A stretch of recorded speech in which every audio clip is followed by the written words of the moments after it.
ಎಂಬಾಕ ಈ power shift ಎಲ್ಲ ಕೇವಲ ಅನುಮಾನಗಳು, ಕೇವಲ ಊಹಾಪೋಹ ಗಾಳಿ ಸುದ್ದಿಗಳು ಇಷ್ಟೇ ಆಗಿದ್ದಿದ್ರೆ ರಾಜಣ್ಣ ಅಂತವರು ಡಿ ಕೆ ಶಿವಕುಮಾರ್ ಅವರು ಸಿಎಂ ಆದ್ರೆ ಕಾಂಗ್ರೆಸ್ ಕಚೇರಿಗೆ ಬೀಗ ಹಾಕ್ಬೇಕಾಗುತ್ತೆ ಅಂತಲೋ ಅಥವಾ ಮತ್ತಾರೋ ಶಾಸಕರು ಬಂದ್ಬಿಟ್ಟು ಡಿ ಕೆ ಶಿವಕುಮಾರ್ ಅವರು ಸಿಎಂ ಆಗ್ಬೇಕು, ಅವ್ರಿಗೆ ಅವಕಾಶ ಸಿಗ್ಬೇಕು ಅಂತಲೋ ಹಿಂಗ್ ಕಾಂಗ್ರೆಸ್ ಪಕ್ಷದವರೇ ಮಾತನಾಡ್ತಿರುವಾಗ ಇದು ಗಾಳಿ ಸುದ್ದಿ ಆಗ್ಲಿಕ್ಕೆ ಹೆಂಗ್ ಸಾಧ್ಯ ಅಂತ ಚಂದ್ರಶೇಖರ್ ಅವರು ತುಂಬಾ ಒಳ್ಳೇದಲ್ವಾ ಮೇಡಮ್? ಈ ತರ ಚರ್ಚೆಗಳಾದ್ರೆ ಕ್ರಾಂತಿಯನ್ನ ಚರ್ಚೆ ಆಗಬೇಕು, ದಲಿತ ಸಿಎಂ ಅನ್ನ ಚರ್ಚೆ ಆಗಬೇಕು, ಹಿಂದೆ ಸಿಎಂ ಚರ್ಚೆ ಆಗಬೇಕು, ಡಿ ಕೆ ಶಿವಕುಮಾರ್ ಸಿಎಂ ಆಗ್ತಾರೆ ಅಂತ ಚರ್ಚೆ ಆಗಬೇಕು, ಸಿದ್ದರಾಮಯ್ಯ 5 ವರ್ಷ ಚರ್ಚೆ ಕಂಟಿನ್ಯೂ ಆಗ್ತಾನೆ ಚರ್ಚೆ ಆಗಬೇಕು.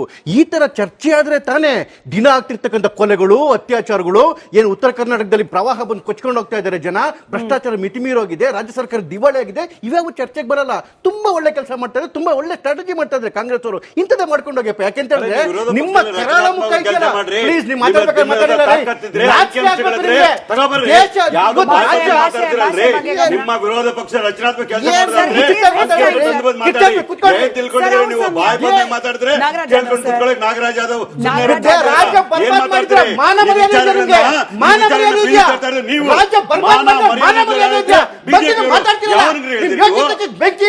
ರಾಜ್ಯ ದಿವಾಳಿ ಆಗಿದ್ದೋಗಿದೆ. ಸರ್ಕಾರ ದಿವಾಳಿ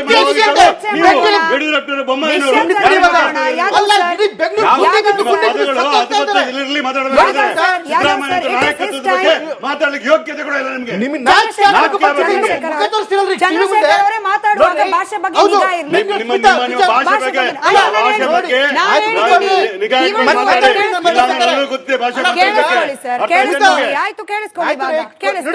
ಬೆಂಗಳೂರಲ್ಲಿ ಗುಂಡೆ ಬಿದ್ದು 17 ಜನ ಸತ್ತೋದ್ರು ರೀ.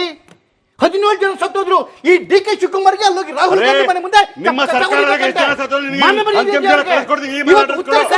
ವಾಪಸ್ ಬನ್ನಿ.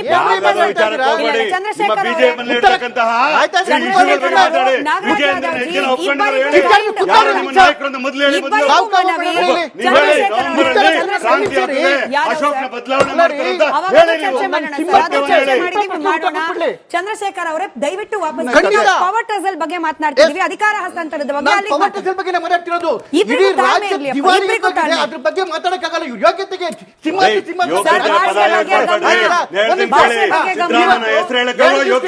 ರಾಜ್ಯೋತ್ಸವಕ್ಕೆ 3 ದಿವಸ ಇದೆ. ದಯಮಾಡಿ ರಾಜಕೀಯ ಭಾಷೆಯಾಗಿ ಕನ್ನಡ, ಸಾರ್ವಜನಿಕ ಸಂವಾದದ ಭಾಷೆಯಾಗಿ ಕನ್ನಡದನ್ನ ದುರ್ಬಳಕೆ ಮಾಡ್ಕೋಬೇಡಿ ದಯಮಾಡಿ.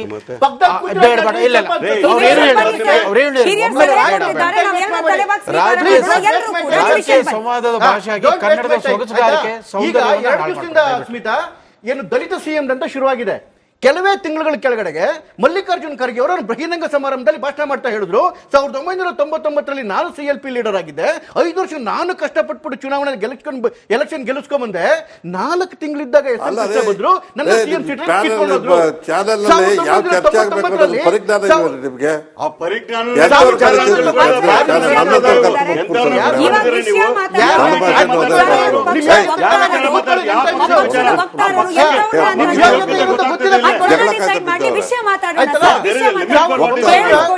ಮಲ್ಲಿಕಾರ್ಜುನ್ ಖರ್ಗೆ ಅವರು ರೆಫರೆನ್ಸ್ ಕೊಟ್ಟೇನೋ ಹೇಳ್ತಿದ್ದಾರೆ, ಕೇಳಿಸ್ಕೊಳ್ಳೋಣ.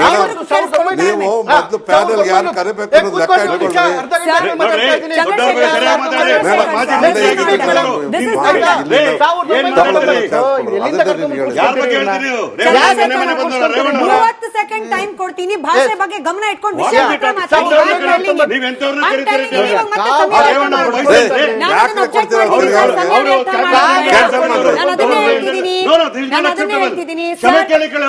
ಈ ವೇದಿಕೆಯಲ್ಲಿ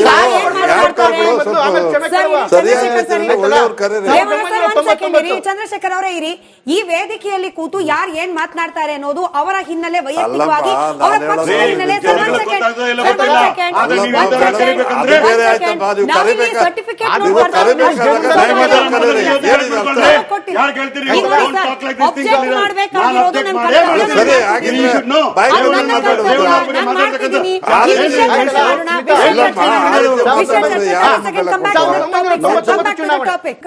ಈ ಪವರ್ ಶಿಫ್ಟ್ ಎಲ್ಲ ಕೇವಲ ಅನುಮಾನಗಳು, ಕೇವಲ ಊಹಾಪೋಹ ಗಾಳಿ ಸುದ್ದಿಗಳು ಇಷ್ಟೇ ಆಗಿದ್ದಿದ್ರೆ ರಾಜಣ್ಣ ಅಂತವರು ಡಿ ಕೆ ಶಿವಕುಮಾರ್ ಅವರು ಸಿಎಂ ಆದ್ರೆ ಕಾಂಗ್ರೆಸ್ ಕಚೇರಿಗೆ ಬೀಗ ಹಾಕ್ಬೇಕಾಗುತ್ತೆ ಅಂತಲೋ ಅಥವಾ ಮತ್ತಾರೋ ಶಾಸಕರು ಬಂದ್ಬಿಟ್ಟು ಡಿ ಕೆ ಶಿವಕುಮಾರ್ ಅವರು ಸಿಎಂ ಆಗ್ಬೇಕು, ಅವ್ರಿಗೆ ಅವಕಾಶ ಸಿಗ್ಬೇಕು ಅಂತಲೋ ಹಿಂಗ್ ಕಾಂಗ್ರೆಸ್ ಪಕ್ಷದವರೇ ಮಾತನಾಡ್ತಿರುವಾಗ ಇದು ಗಾಳಿ ಸುದ್ದಿ ಆಗ್ಲಿಕ್ಕೆ ಹೆಂಗ್ ಸಾಧ್ಯ ಅಂತ ಚಂದ್ರಶೇಖರ್ ಅವರು ತುಂಬಾ ಒಳ್ಳೇದಲ್ವಾ ಮೇಡಮ್ ಈ ತರ ಚರ್ಚೆಗಳಾದ್ರೆ ಕ್ರಾಂತಿಯನ್ನ ಚರ್ಚೆ ಆಗಬೇಕು, ದಲಿತ ಸಿಎಂ ಅನ್ನ ಚರ್ಚೆ ಆಗಬೇಕು, ಹಿಂದೆ ಸಿಎಂ ಚರ್ಚೆ ಆಗಬೇಕು, ಡಿ ಕೆ ಶಿವಕುಮಾರ್ ಸಿಎಂ ಆಗ್ತಾರೆ ಅಂತ ಚರ್ಚೆ ಆಗಬೇಕು, ಸಿದ್ದರಾಮಯ್ಯ 5 ವರ್ಷ ಚರ್ಚೆ ಕಂಟಿನ್ಯೂ ಆಗ್ತಾನೆ ಚರ್ಚೆ ಆಗಬೇಕು.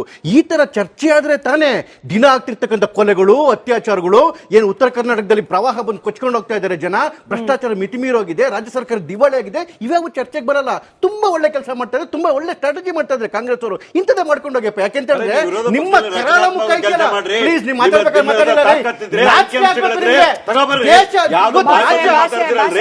ನಿಮ್ಮ ವಿರೋಧ ಪಕ್ಷ ರಚನಾತ್ಮಕ ಕೆಲಸ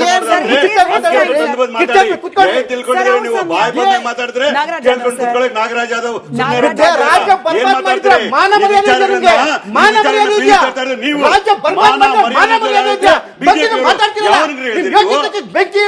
ರಾಜ್ಯ ದಿವಾಳಿ ಆಗಿದ್ದೋಗಿದೆ. ಸರ್ಕಾರ ದಿವಾಳಿ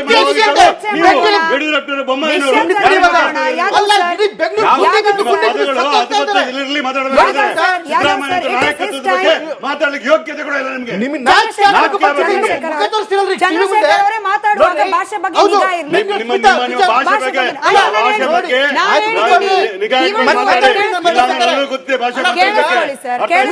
ಆಯ್ತು, ಕೇಳಿಸ್ಕೊಳ್ಳಿ. ಬೆಂಗಳೂರಲ್ಲಿ ಗುಂಡೆ ಬಿದ್ದು 17 ಜನ ಸತ್ತೋದ್ರು ರೀ, 17 ಜನ ಸತ್ತೋದ್ರು. ಈ ಡಿ ಕೆ ಶಿವಕುಮಾರ್ಗೆ ಅಲ್ಲೋಗಿ ರಾಹುಲ್ ಗಾಂಧಿ ಮನೆ ಮುಂದೆ ನಿಮ್ಮ ಸರ್ಕಾರದಾಗ ಎಷ್ಟು ಜನ ಸತ್ತೋದ್ರು ವಾಪಸ್ ಬನ್ನಿ.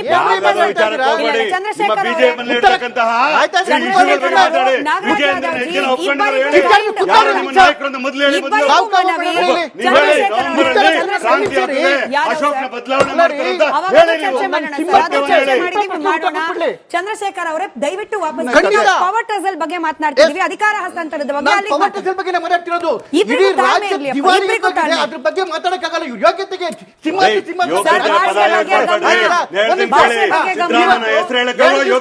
ರಾಜ್ಯೋತ್ಸವಕ್ಕೆ 3 ದಿವಸ ಇದೆ. ದಯಮಾಡಿ ರಾಜಕೀಯ ಭಾಷೆಯಾಗಿ ಕನ್ನಡ, ಸಾರ್ವಜನಿಕ ಸಂವಾದದ ಭಾಷೆಯಾಗಿ ಕನ್ನಡದನ್ನ ದುರ್ಬಳಕೆ ಮಾಡ್ಕೋಬೇಡಿ ದಯಮಾಡಿ.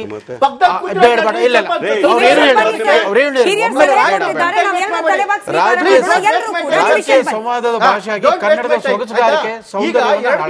ಸ್ಮಿತಾ, ಏನು ದಲಿತ ಸಿಎಂ ಅಂತ ಶುರುವಾಗಿದೆ. ಕೆಲವೇ ತಿಂಗಳುಗಳ ಕೆಳಗಡೆಗೆ ಮಲ್ಲಿಕಾರ್ಜುನ್ ಖರ್ಗೆ ಅವರು ಬಹಿರಂಗ ಸಮಾರಂಭದಲ್ಲಿ ಭಾಷಣ ಮಾಡ್ತಾ ಹೇಳಿದ್ರು, 1999ರಲ್ಲಿ ನಾನು CLP ಲೀಡರ್ ಆಗಿದ್ದೆ, 5 ವರ್ಷ ನಾನು ಕಷ್ಟಪಟ್ಬಿಟ್ಟು ಚುನಾವಣೆ ಎಲೆಕ್ಷನ್ ಗೆಲ್ಲಿಸ್ಕೊಂಡ್ ಬಂದೆ, 4 ತಿಂಗಳಿದ್ದಾಗ ಬಂದ್ರು ನನ್ನ ಸಿಎಂ ಸೀಟ್ ಕಿತ್ಕೊಂಡ್ರು.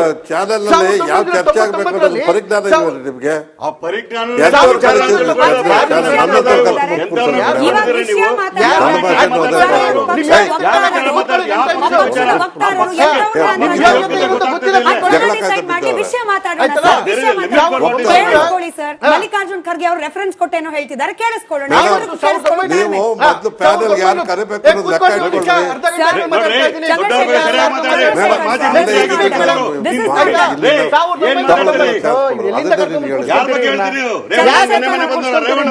ಸೆಕೆಂಡ್ ಟೈಮ್ ಕೊಡ್ತೀನಿ, ಭಾಷೆ ಬಗ್ಗೆ ಗಮನ ಇಟ್ಕೊಂಡು ವಿಷಯ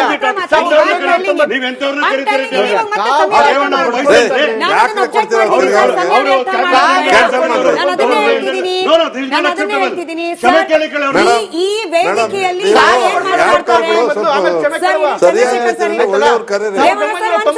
ಚಂದ್ರಶೇಖರ್ ಅವರೇ ಇರಿ, ಈ ವೇದಿಕೆಯಲ್ಲಿ ಕೂತು ಯಾರು ಏನ್ ಮಾತನಾಡ್ತಾರೆ ಅನ್ನೋದು ಅವರ ಹಿನ್ನೆಲೆ, ವೈಯಕ್ತಿಕವಾಗಿ ಅವರ ಪಕ್ಷದ ಹಿನ್ನೆಲೆ.